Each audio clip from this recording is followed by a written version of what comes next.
It may be the world's biggest company, but today the European Commission drew blood. Competition's Commissioner Margrethe Vestager cemented her reputation as Europe's toughest politician, sizing up to Tim Cook and unleashing a record-breaking €13 billion tax bill. The ruling will not only change how far authorities can pursue tax avoidance, but is likely to also force a political showdown between the US and Europe. This selective tax treatment of Apple in Ireland is illegal under EU state aid rules. So what are the consequences of this decision for Ireland and for Apple? To restore fair competition, Apple must recover up to €13 billion in unpaid taxes from Apple plus interest. So what does Apple's unpaid tax bill cover? Ireland already has one of the lowest tax regimes in the entire world at 12.5%. But according to the Commission, Ireland Sales International was set up specifically in order to divert profits. And how do they do this? By creating a headquarter division. The Commission claim exists just on paper.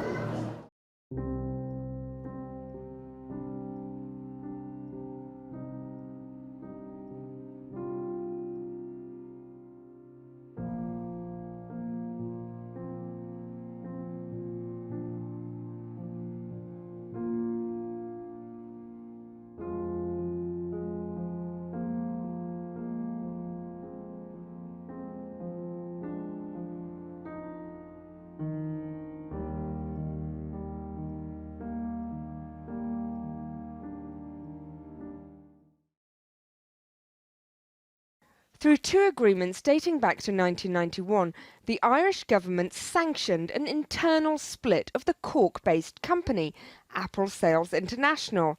While in 2011, for example, the Irish branch booked just €50 million of profit, the hived-off HQ division booked €15.95 billion. The problem is the HQ profits were not taxed at all, and that means the total Cork paid was an effective tax rate of just 0.05%. But it gets worse. In 2014, the tech giant had an effective tax rate of just 0.005%.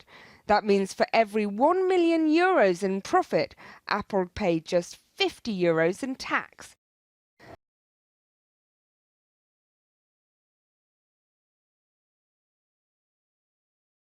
That's less than what you would pay for 2 sets of headphones. Whether you buy your phone here in London's Covent Garden or somewhere in the Middle East, Africa or across Europe, the sale doesn't get booked here in the shop, but instead gets booked all the way in Cork. Apple and Ireland go back a long way. The founder Steve Jobs visited in the 1980s. You might think the Irish government would be delighted to receive a multi-billion euro payment worth more than 6% of its total national debt. But you'd be wrong. The Celtic Tiger likes to do business a little differently. This decision is important because Europe is saying we will not tolerate tax competition that undermines fair competition for every other business. So it's about creating fairness in the European market. Has Apple behaved badly here? Oh, ethically, Apple has behaved badly. It's tried to avoid paying taxes. It's tried to get around European law.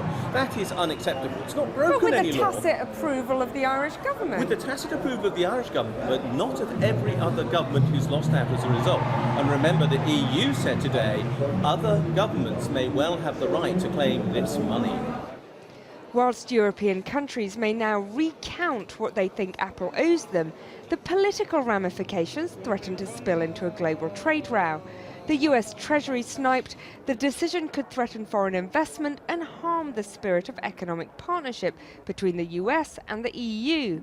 In an open letter addressed to the Apple community in Europe, Tim Cook, Apple's boss, denied the company had ever asked or received any special deals, with Apple accusing the EC of upending the international tax system.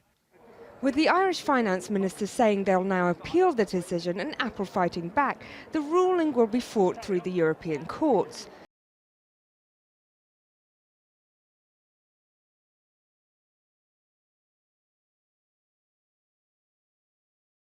And while Apple was accused of creating a structure that did not correspond to economic reality, the threat now is for a new global tax reality that other corporations will be worried about.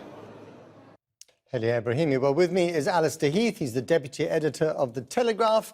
But first, from Brussels, we're joined by Margarete Vestager, the European Commissioner for Competition, who you just saw in that piece, who headed up the investigation. Welcome to the programme, Commissioner Vestager. Now, I wonder if this gives you some pause for thought that even the Irish government, which stands to gain 13 billion euros from this ruling, that's enough to finance Ireland's entire health service for a year.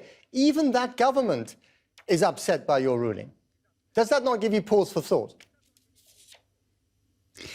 Well, you must ask them. They may have their reasons. I think it is very important for all the companies who pay their taxes to know that it's not just them who contribute, but also that other companies contribute, because it should be for all companies to pay their corporate taxes.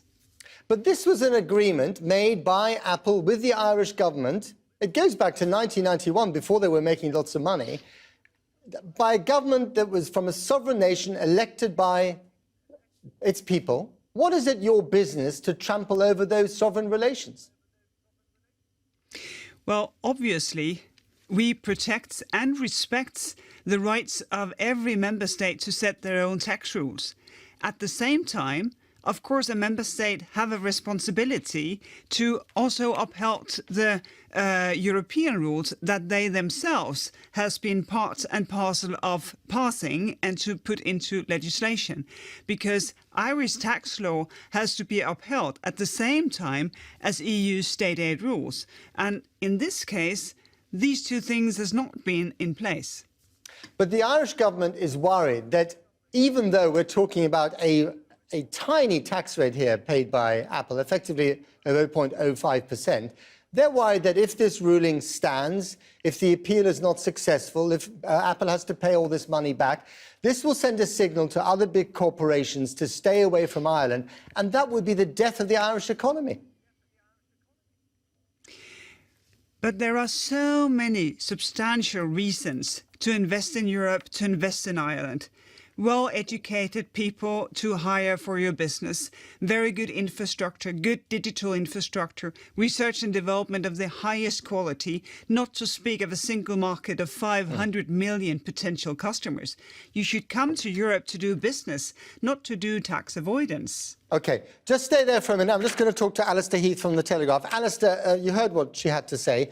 I mean, 50 euros of tax on €1 million earned. That's pretty unfair, isn't it? Right, it's a very tiny sum, but there's 2 points here. The first is that tiny sum was agreed by the Irish government. So the Irish were very happy to do this because the Irish economic recovery model, its renaissance in recent years, has been based on being a low-tax economy. They knew what they were doing. So for the last 20, 25 years, they had a deal with Apple, you know, come here, don't pay much tax. But it doesn't have to be that low. I mean, 0.05%, even 12.5%, which is the normal corporate tax rate, is pretty low. The point is, it was an Irish decision. But to be honest, politically, there's absolutely no way that the British public would put up with 50 euros of tax or 50 quid of tax on £1 million earned. That's right. But that doesn't mean that the UK couldn't and shouldn't create a completely new tax system which is fair, which is transparent, which doesn't include all these tax avoidance mechanisms, but which is also very low and pro-growth. I think the public would be OK if you said, we're going to have a low-tax economy in Britain, but it's going to be a fair tax economy.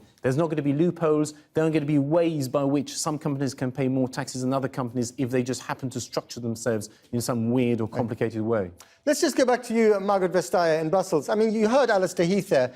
This idea that Britain, once it actually leaves the European Union, once divorce is complete, could do precisely what the Irish are doing at the moment and not be penalised for it. What would you do about that? I mean, Britain would not be in the EU anymore. Presumably they would get away with it. Well, I think that is an important discussion when the Brexit negotiations actually are finalised. For now, I think it is quite obvious that any member state can set the level of corporate taxation. They are in their good right to do that, and I and my services or the full Commission will not question that. But you did just now with the ruling in Ireland. Well, but the thing is that this is about a selective treatment of one company. And it is simply not fair and not in accordance with our common rules that one company can have a selective advantage which is not open to the rest of the companies who pay their 12.5% or 20% in other member states, and to do that with an open face, knowing that they have to compete on the merit, on the quality of the service that they can deliver. That is what this is about, and not questioning the tax system or the international work done these days actually to ensure a transparent tax system and to make sure that we actually know what is going on. Just briefly, very briefly, and finally, the Treasury in the US is convinced that you've got a vendetta out against big American companies, Apple, Google, Amazon. Your reaction? Well, why would I have that? Why would the Commission pick a fight? What we want is a level playing field and fair competition in the European single market. And that is important because a lot of businesses are fighting to thrive, and they should know that there is someone looking also into the big guys' books in order to make sure that we have fairness. OK, got to leave it there. Margaret Vestager, thank you very much. Alistair Heath, thank you so much.